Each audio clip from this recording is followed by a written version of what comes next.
रत्नागिरी शहरातील नगर परिषद शाळा क्रमांक 15 दामले विद्यालयामध्ये गोकुळाष्टमी सण बाल गोपाळांच्या सहभागातून साजरा झाला।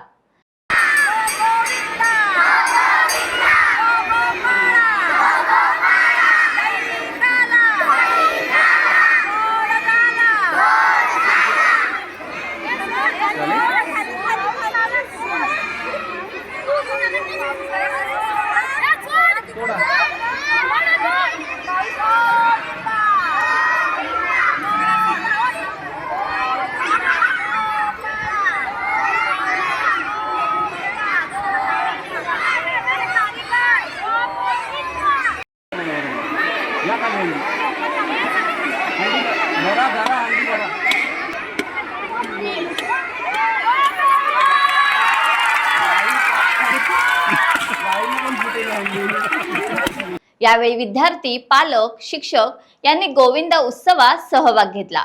गोविंदांची दहीहंडी फोडण्यासाठी अनेक गोविंदा रंगभूषेत उपस्थित होते। त्यामुळे प्रशालेत आजच श्रीकृष्ण जन्माष्टमीच्या अगोदरच गोविंदांनी गोकुळाष्टमी साजरी केली। विद्यार्थ्यांमध्ये प्रचंड उत्साह संचारला होता। टाइम्स डिजिटलला लाईक करा, शेअर करा, सबस्क्राइब करा आणि बेल आयकॉन दाबायला विसरू नका। Times digital.